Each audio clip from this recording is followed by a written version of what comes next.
Good afternoon, everyone, and welcome to the Middle Passage Ceremonies and Port Markers Project Black History Month webinar speaker series for 2022. I'm Regina Hartfield, a member of the MPCPMP Advisory Board and your co-host for today's webinar, along with Joe Jenkins, a member of the MPCPMP Board. Joe and I share two things. We are both novice sailors, and we're in awe of our guest speaker today.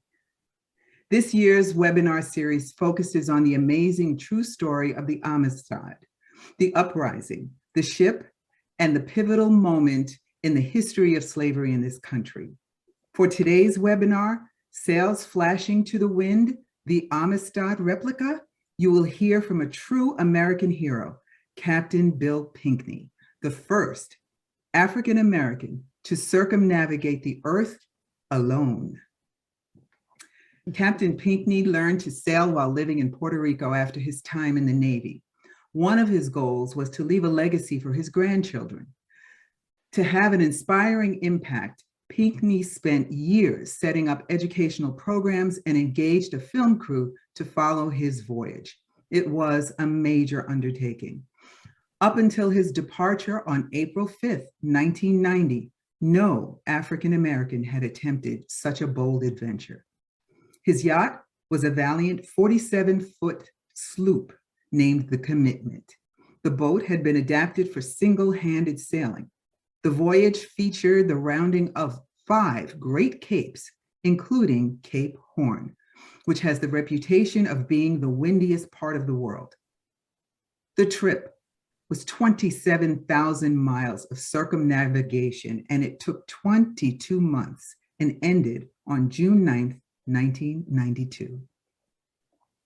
Throughout the trip, Pinckney sent footage back to Globe TV and communicated with some 30,000 school children. The finished production, entitled The Incredible Voyage of Bill Pinckney, won the George Foster Peabody Award for Excellence in Children's Television Programming. It was aired on the Disney Channel, National Geographic, and PBS stations. He was in high demand as a speaker, and his book, Captain Bill Pinckney's Journey, was used to teach children to read and for teaching the lessons of commitment and reaching goals. His talks, books, and film have inspired thousands of sailors of all ages. In 2021, Captain Pinckney was inducted into the National Sailing Hall of Fame. He has also been named Captain of La Amistad, a replica of the 1839 ship which is docked at the Mystic Seaport in Connecticut. He is a member of the New York Yacht Club, has been honored by President H.W. Bush, and awarded several honorary doctor degrees. His story has appeared in many, many magazines. Please welcome American sailor and educator, Captain Bill Pinckney. All right. Captain Pinckney. Thank you. Yes, good to see you all. It's so wonderful to have you. Thank you so much. Indeed. You know, Captain Pinckney, I followed you, as did Regina, I'm sure, while you were doing your circumnavigating. And I followed you in Sail magazine. And of course, when you became the captain of the Replica Amistad, I followed the building of that and followed you along with that as well. But there was a difference, I think, as was pointed out, and I think what Regina was saying, your circumnavigation and your becoming the captain of the Replica. What was the difference in the missions with regard to those two things? Well, the circumnavigation was based on a book that I read in childhood about having a great adventure.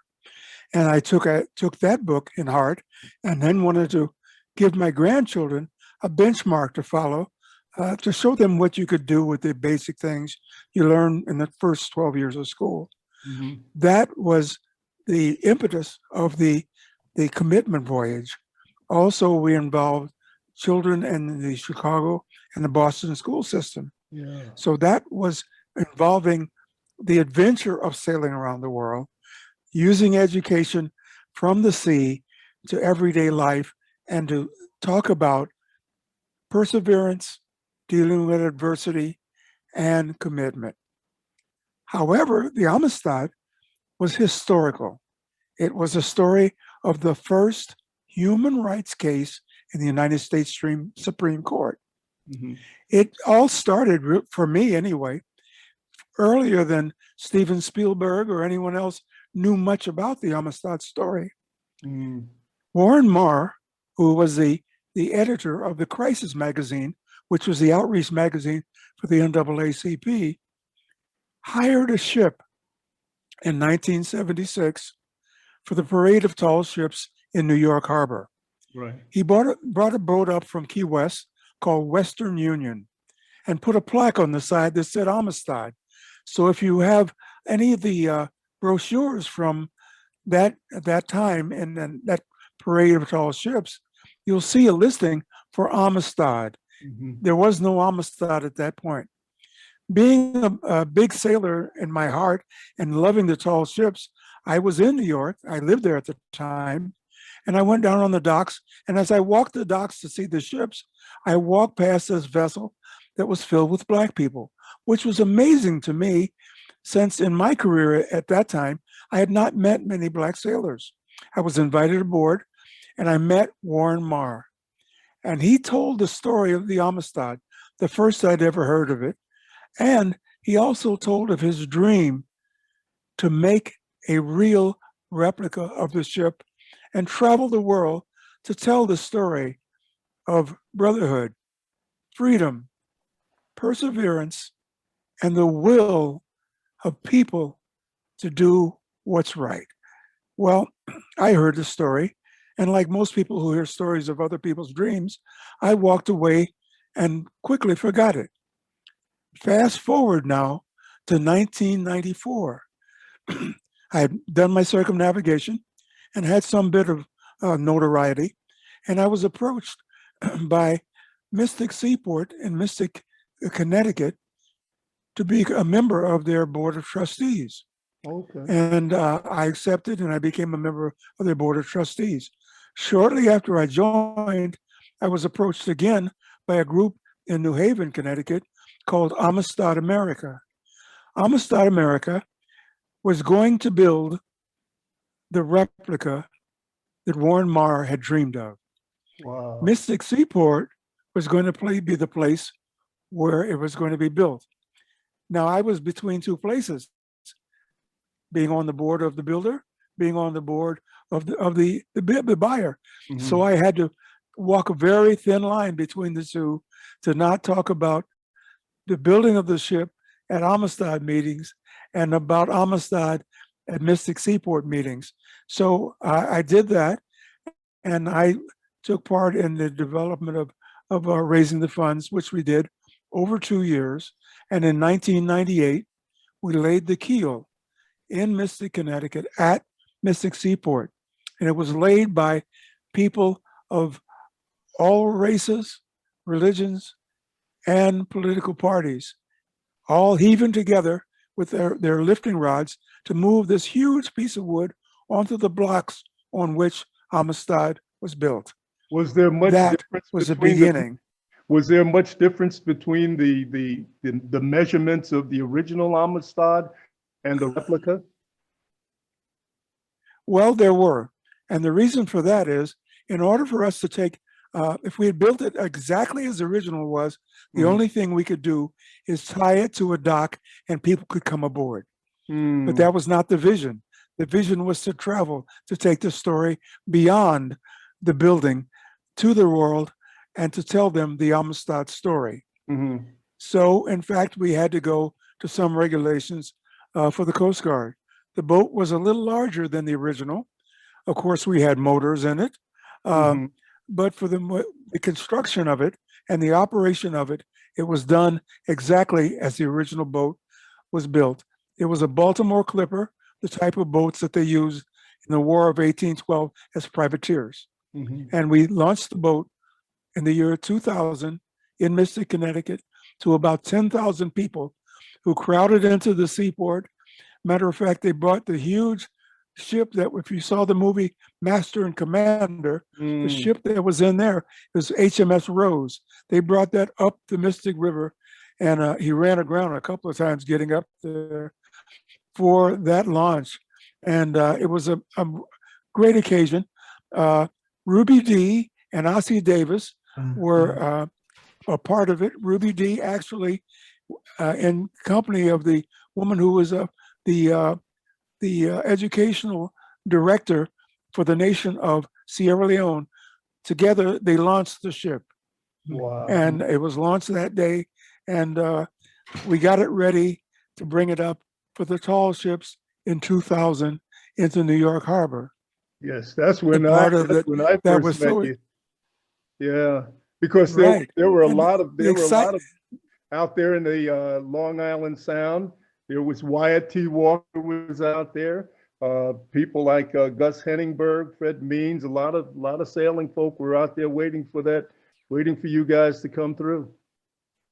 Yeah, and the great thing for me at that was when we got to New York City, we tied up at the dock downtown on the Right. wharf, and I got to welcome aboard Warren Marr in his dream that has come true when that ship actually was there, and we led the parade of tall ships from all over the country, Yep. from all over the world were there. That's The right. lead ship was the Coast Guard brig Eagle, and on either side of it were the two ships that represented the United States. One was the Niagara, which was from the 1812 war, Mhm. and the other was Amistad. And we led ships from all of the nations down past the aircraft carrier, past the president, and up the Hudson River. It was And beautiful. that to me was great excitement for me. It was beautiful. It was a beautiful event. And I was pleased and honored to give to your crew the copy of the Quran to place aboard the vessel. Yeah. And Right. Captain Pinckney, We had, yes. I'm sorry, can you speak a little bit to the programming that young people are exposed to when they come and visit the Amistad? Can you talk a little bit about what they experience and what they learn? Well, the Amistad currently is on a different kind of program than we were when we originally started. Yeah. It is not making international voyages. It is mainly staying in Connecticut, and they are doing lessons on human rights. As a matter of fact, they just raised the flag, Black Lives Matter flag, as part of their array of displays, and they have an educational program that involves young people in Connecticut. During our time, which was the time I was aboard from the laying of the keel till 2003 when I retired, our program was to go around the world. Actually, we never got around the world, but we did get to travel to 71 cities telling the Amistad story. From as far north as in the United States as Maine. We actually got to Nova Scotia later on. From Maine down into Key West, Florida. We went all the way into Mobile, Alabama, and New Orleans, came back up the coast and stopped in Savannah, Georgia, Norfolk, Virginia, Washington, D.C., Baltimore, Maryland, New York City, Philadelphia. We traveled the whole story, telling the story of the Amistad, and then we went into the Great Lakes, all the way through the Great Lakes to Toledo, Cleveland, Detroit, then all the way around to Chicago, which was my hometown, and we reached there by 2003, and that's where I had my retirement ceremony and left. Thinking I was retiring from Amistad, but that was not the case. What I happened? ended up in 2000. Well, you know, you go get on retirement, you're going to sit down and take it easy, but it didn't happen. I get a call from Amistad and said, look, we want you to go to England to represent the ship, which will be over later in the year This was in the early winter to represent us at the celebration in England of the law in Parliament that ended the slave trade, not slavery, but the slave trade. And that was instituted and persevered through the many years that it took to get that law through by a man whose name is familiar to anyone who knows the HBCUs, Wilberforce. William Wilberforce was the one that was able to make that happen. So I went to England, and I went to Hull, England, which was the home of William Wilberforce, which is now a museum about his family and his efforts to end the slave trade.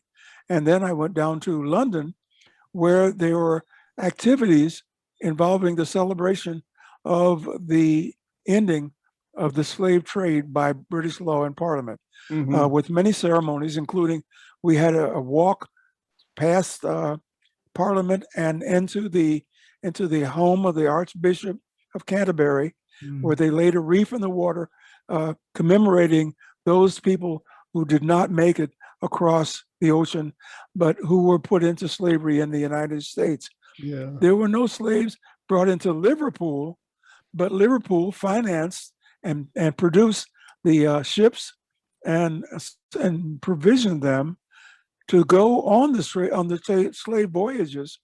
And it also became the home of one of the finest slavery museums in the world, which was inaugurated while later in the year when Amistad got there. But we also had a ceremony in Westminster Abbey with the Queen, Prince Philip, the Prime Minister of England, and with Tony Blair, and with the Prime Minister of Barbados, which was their biggest colony that brought slaves into the Americas, commemorating that law said it was now illegal to bring people out of Africa to be slaves. Interesting fact, the law that was passed in England was passed after a similar law that was passed in the United States. However, the law in the United States did not take effect for a year later. So that allowed those who were bringing people in to bring them in. And they brought people in via Cuba, which is how a lot of these slaves came into after the law was passed and after the slave chasers, the slave ship chasers, both the United States and England, plied the west coast of Africa, stopping slave ships and repatriating the slaves back into Africa, which is how Sierra Leone and Liberia were born, by those people brought back from slavery or almost slavery into West Africa. Right. That's fantastic. And Captain Pinckney, as you were circumnavigating on your voyage alone, did you ever think that you would have this large an impact, this kind of a future as a representative of the Amistad? Did you ever think along those lines in terms of your ancestors and those who either came to the States as enslaved Africans or those who didn't make it? Well, one of the things when I left on my trip, this was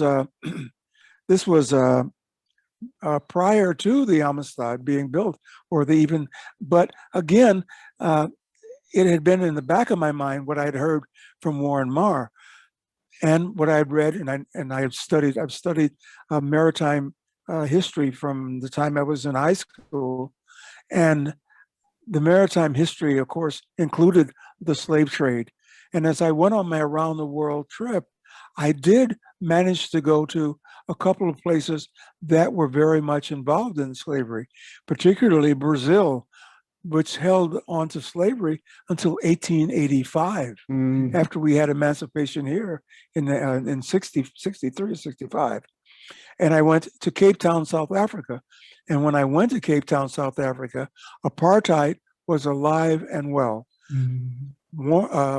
Nelson Mandela had got released from prison just 2 weeks before I arrived on my trip around the world, which was amazing to me. So I was going to stay there 5 days. I ended up staying there 3 weeks, which threw my whole schedule off.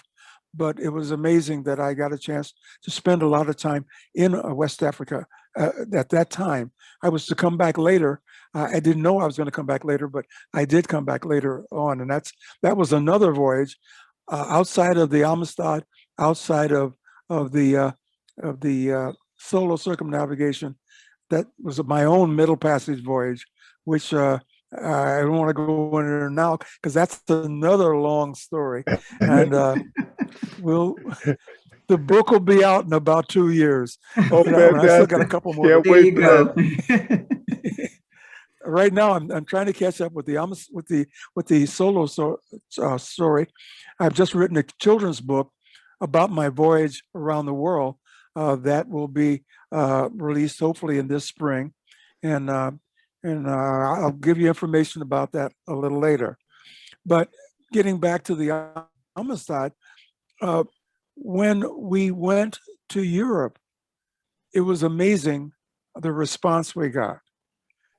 The response we got was that people knew more about that Amistad story there than we knew here in the United States. Why would that have been?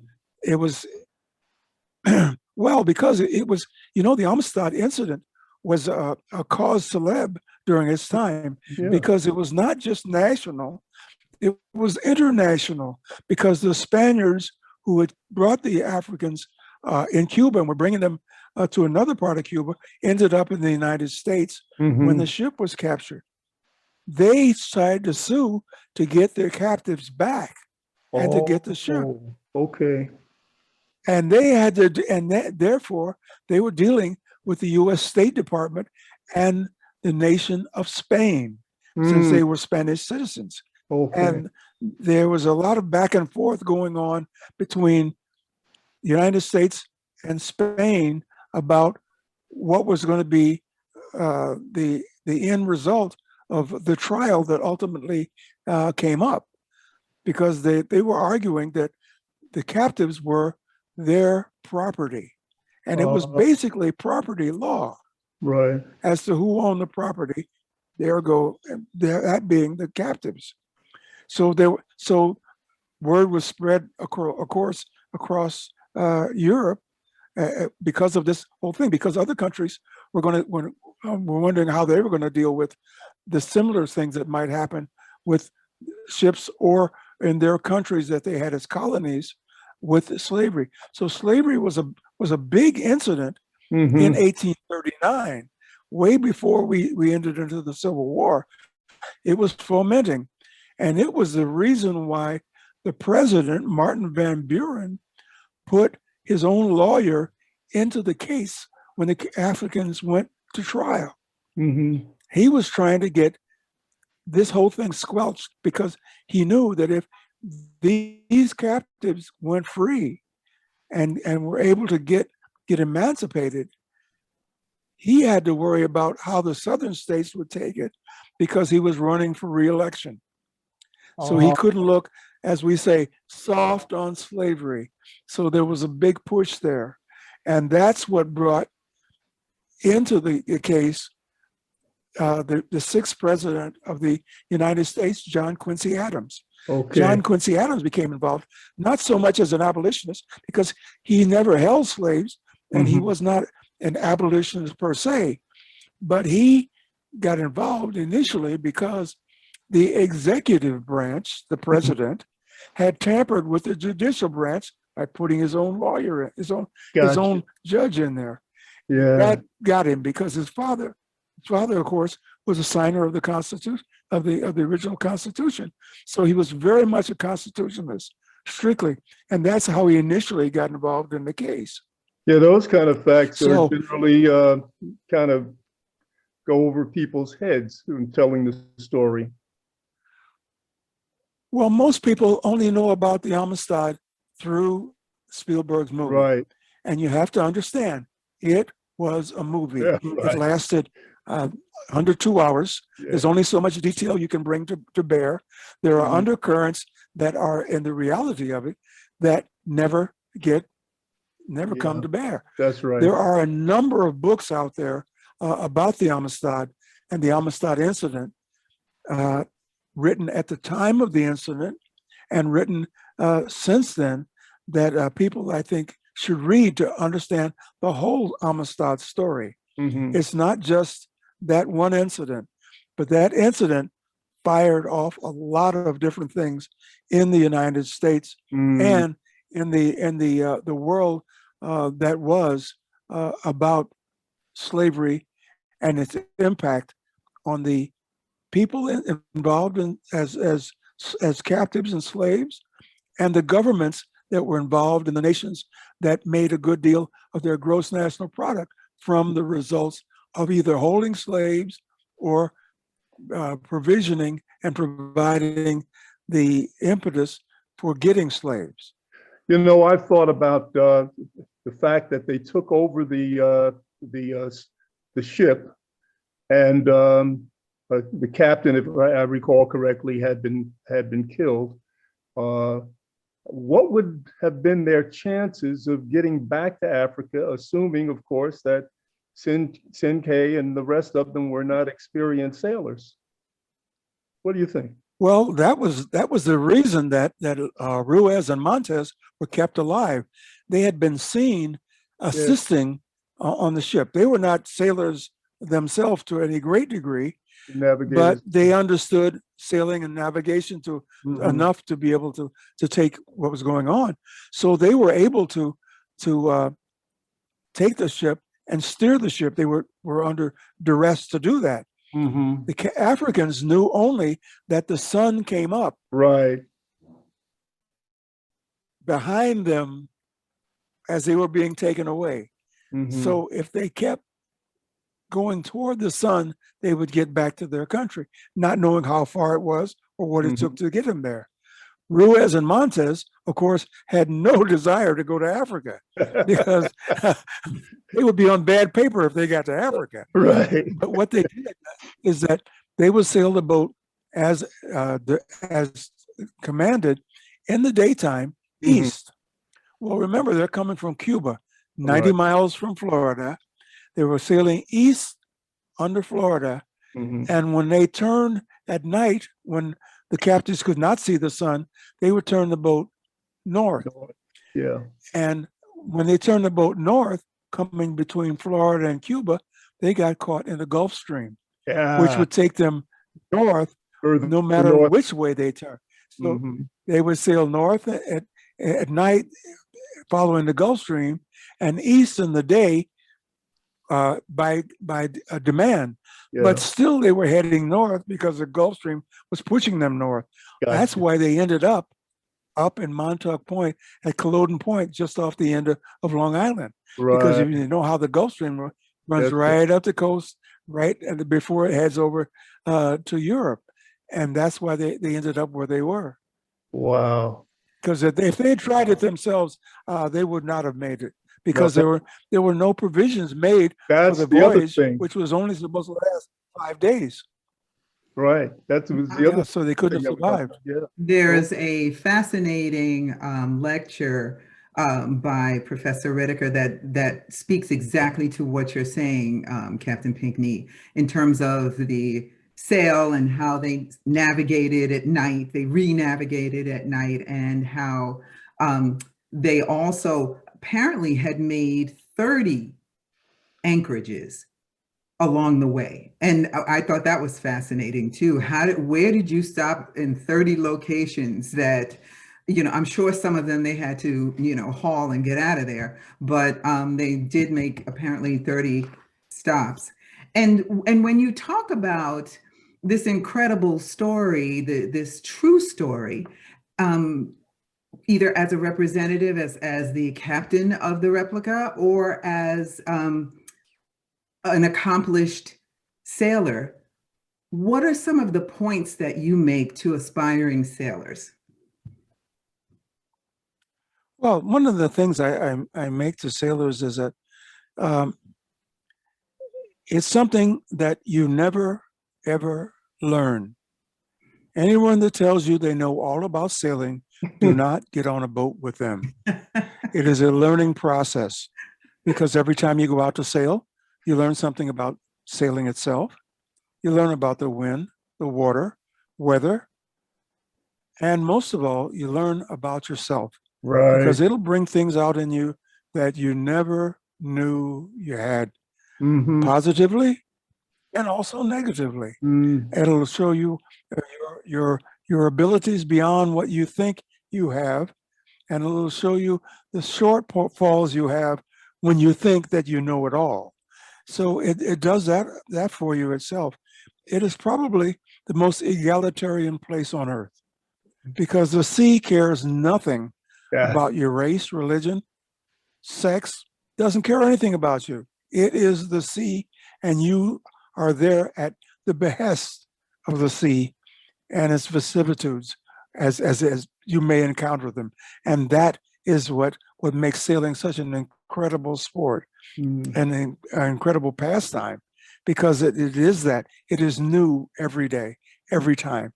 And I tell people, if you want to have something that's going to bring out the best in you and show some of your faults and show you how you can correct them, go to sea.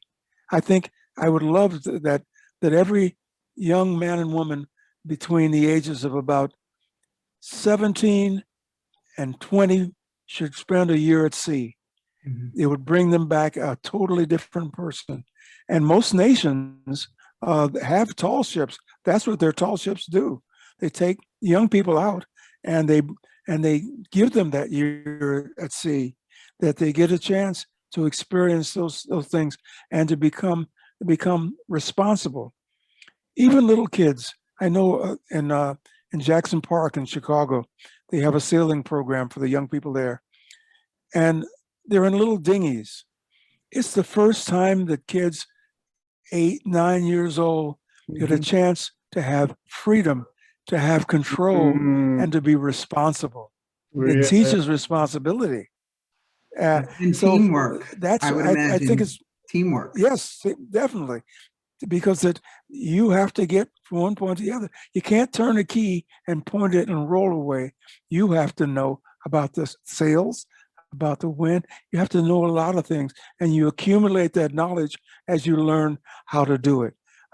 So I think it's the ideal pastime, whether you do it for a lifetime like me, or you do it on weekends, or you do it once and spend some time doing it, maybe for a 2-week vacation on a boat in the Caribbean. But It'll Captain, change your life, a Captain, little or a lot. I think a lot of folks would have a lot of difficulty thinking that they could go out and do what you did out there in the middle of the ocean by yourself. Right, Well, that's exactly, different. You see, which brings to a really interesting question, Captain Pinckney. What would you say in terms of what you learned about yourself? What's your highest moment, the one that you were like, yes? And what was the one that really made you reflect? I like that. There were so many, but I'll give you a brief rundown of the things. When I do lectures, I generally at some point in the lecture itself tell people about the things I learned at sea, and I'll give you a number of the points. First and foremost, I learned that you're smarter than you think you are. Everything you've ever seen, touched, smelled, heard, it's all in your brain. So it's all there. And in moments of difficulty, you'd be amazed what will come out, and you'll be able to solve problems you never thought because you knew it. You're smarter. Second point, you're dumber than you think you are. Because all that stuff you think you know, and you're so positive you know, the sea will bring it out in you, and you find out you don't know anything at all. You have to learn something every day. Second of all, you learn that no matter how difficult it is, no matter how hard the wind blows, no matter what the weather is, and I did 2 hurricanes at sea, and I got knocked down twice. I found that at sea and in life, adversity ends. You have to just stick with it and go forward and not look back, and be there when it does end to carry on what you're doing. The other thing I learned is that people make nations. I was in Cape Town, South Africa during apartheid, and all of that happened. And I met wonderful people of all races. And I found out that governments make laws, politicians make policy, but people make nations. And when you meet people one by one by one and accept or reject them on that basis and not as groups, you'll find that they want the same thing you want. Longevity, good health, freedom, hope for their children to grow up to have a better life than they did, and peace in their nation, family, and the world. Wow. It's universal. Yep. The other thing I learned that help is always there if you're willing to ask.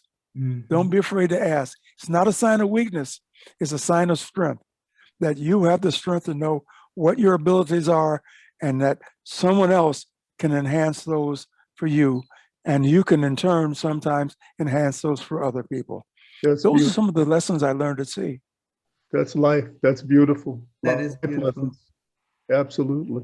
It gives hope to, you know, those of us who are not out there that often, but love it when we do get out there. So there's hope yet. Yeah.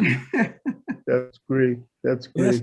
Those So can apply you to talk to life. us a little bit not just about the induction to the National Sailing Hall of Fame? How was that? Was it surreal, overwhelming? Well, you know, it was kind of like, here's the thing. They have been doing it. There are now just over 100 people in the National Hall of Fame. And you're nominated by your peers, not by someone picking you out. And so anyone can write in a nomination for someone. And then the jury picks each year the people that have the greatest potential for being in there. The accomplishments. I was first nominated. Yeah, I was first nominated in 2011. And I was brought in 10 years. And it's like the Baseball Hall of Fame. You know, everybody doesn't, you can see a star player who may get passed over 3 or 4 times before they get voted in. And for me to get voted in, I felt one great thing about it. In that entire time that I was there, it was always about my accomplishments. When they announced that I was going to be inducted, in everything that has ever been written by them, not one time did they ever refer to me as the Black sailor. Beautiful. It was based on my merit, on what I did with the kids, what I did as my skills as a sailor, and what I did and what they felt I am as a person. Because as I said earlier, the sea doesn't care who you are. You can be accomplished or you can be a failure, no matter who or what you are. You can go out there with $1 million boat and sink it. You can go out there with a 28-foot boat and sail around the world. It's that. So that to me I felt that what I had done over the years, because I've been sailing 50 years now, was based on my accomplishment. And I felt very, very comfortable with that it was not a gimme. It was not, let's help the Black guys this week. It was about what I was able to accomplish in my life. And that was a wonderful freedom. Plus the fact that I had 20 of my friends, my sailing friends, and my skiing friends came from all over the country to Newport, and they were out in the audience.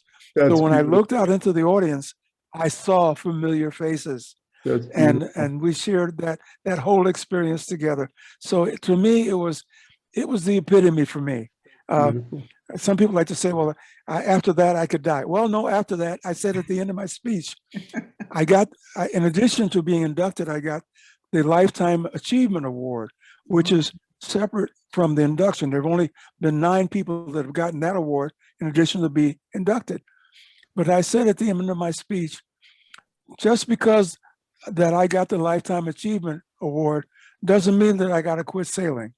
It means that I can keep going. You can So, keep going. so that was it. Well, I think we have some questions coming up, don't we? In a few minutes, we will. Okay. I did have one last quick question.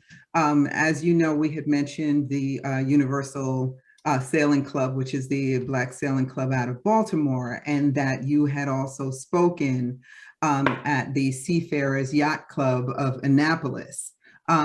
Any thoughts about addressing these diehard, hardcore sailors too, who just love what you've done and see you as a hero also? Oh, did we lose him? Captain Pinckney? Yeah, I think something happened to his bandwidth. We may have lost him for a second. I'm sure he'll jump back in. He'll but come back, yeah. what I can say is we'll definitely want to hear his response to that question, but we are about to open up 2 questions from participants in another minute or 2. So if you have some questions that you'd like to share, go ahead and put it in the chat, and we will get as many questions to Captain Pinckney when he rejoins us as possible. We'll have about 10 minutes actually before our program ends.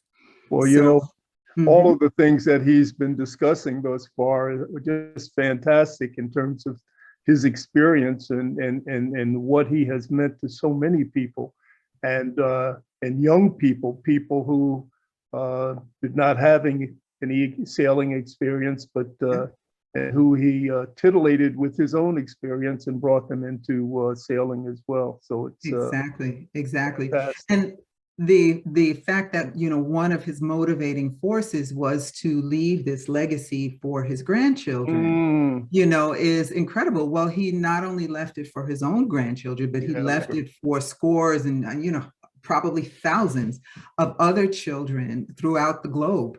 And I think that is, you know, so much more than we ever think one person can do. And here it is, someone who's done that, who's achieved that. Absolutely. And he talked about before having gone to Ghana and places like that, and Sierra Leone, and the impression that he has made on young people and people in general in those countries relative to the link to all of us here and in the Caribbean, African people. Hello. Hi, Captain Pinckney, you're back. Here. Yeah. I lost power. Oh, okay. Wow. So that's what happened. I'm sitting and everything went zip, and I'm saying, "What happened here?" Oh no! It's a common occurrence here, and with all the rain and stuff, I'm surprised that we've lasted that long. Well, we should let people know that you are actually in Puerto Rico, and that we're jealous. I'm in Puerto Rico. Yes. Well, Captain Pinckney, I was just asking that last quick question before we open the floor to Q&A from participants about just speaking to the Seafarers Yacht Club, which is, I believe, the oldest yacht club on the East Coast. Yes.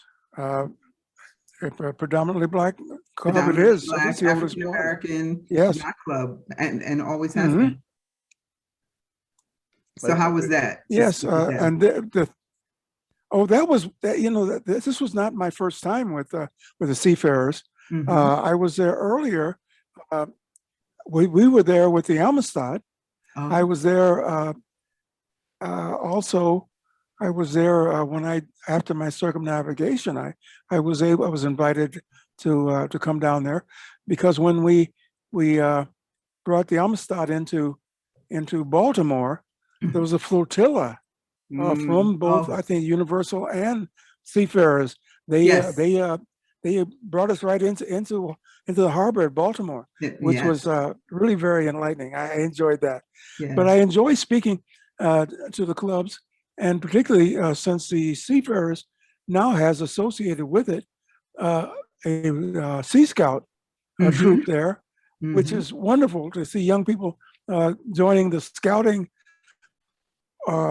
organization and having it be focused on the sea as well, which is something I never got a chance. I was a Boy Scout. I got to second class. I never got to first class, but I tried. Couldn't That's make fires too fantastic. well. Okay. Well, Captain Pinckney, we have a couple of great questions for you. If you don't mind, I'll Okay. go ahead and read them. By all means, by all means. Okay. One question from Jean Pertle.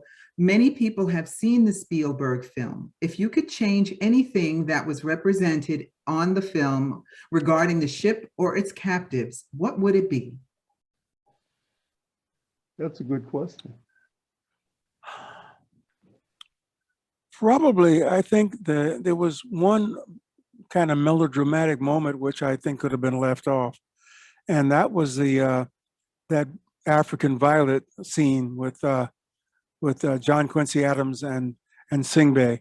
I think that was kind of a waste because it didn't. I don't think it moved the story any further, and I would rather have seen the fact that John Quincy Adams was came involved initially because of the conflict of the judicial and executive branch, and that argument. I would have seen that. Mhm. By and large, I think the film was fairly accurate as films go. Mhm. You're limited as to what you can do, but I think he did a great job, and I think Jaman Hansu did a wonderful job as Singbe.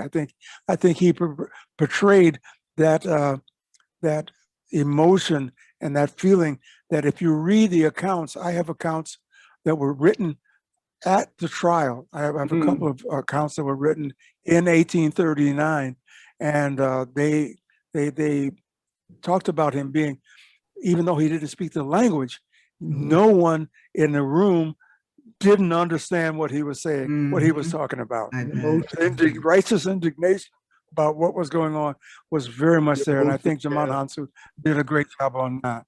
That's great. Well, thank you.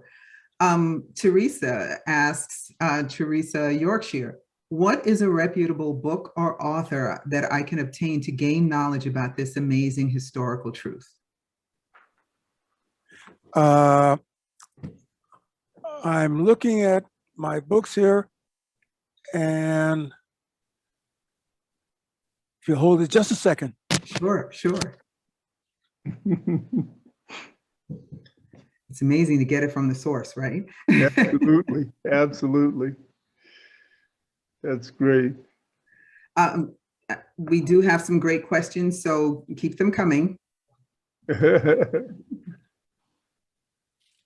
All right. One of the earliest books is written by William Owens, and it's called Slave Mutiny. I don't know if it's still in print. It was written it was copyrighted in 1953.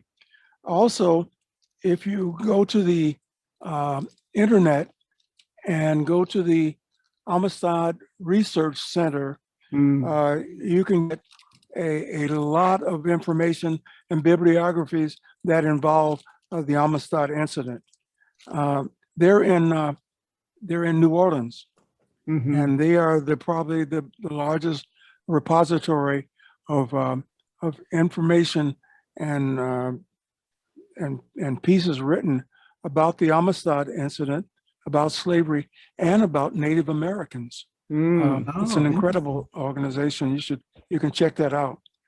Okay. Thank you. Can you hold the book up so people can see, so they'll recognize it when they go to the bookstore? Yeah, it may be out of print, but this is what it looks like. Gotcha. I'll hold it back so you can see it a little.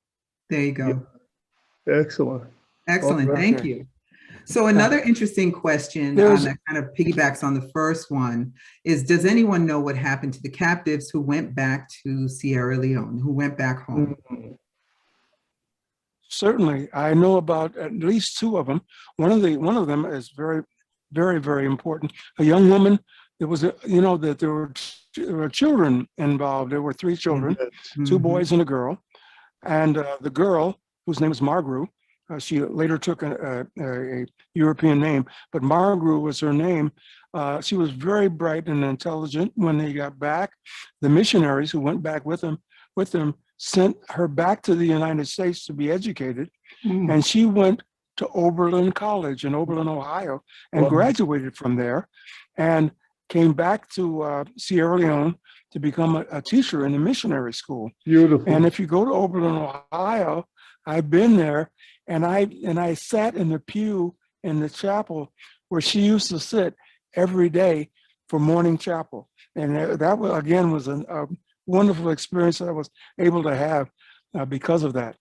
Oh, that's beautiful. Singbe, they say, went back out into his family and came back to the mission when he was very much up in age, and he passed away there. That's what we know, because most of the people, they wanted to go home, and that's what they did. When they got on the land, they went home. And the missionaries that went with them were very unhappy about the fact that they couldn't sustain a mission there. If you look into the history of it, you'll find that the American Missionary Society, which was spun by the Amistad incident, were the founders of Howard University Divinity School. And many of the HBCUs came from that incident that spun it off right after emancipation. Thank you for that. And I didn't name the person who had that, Mick Wad. Thank you for that great question.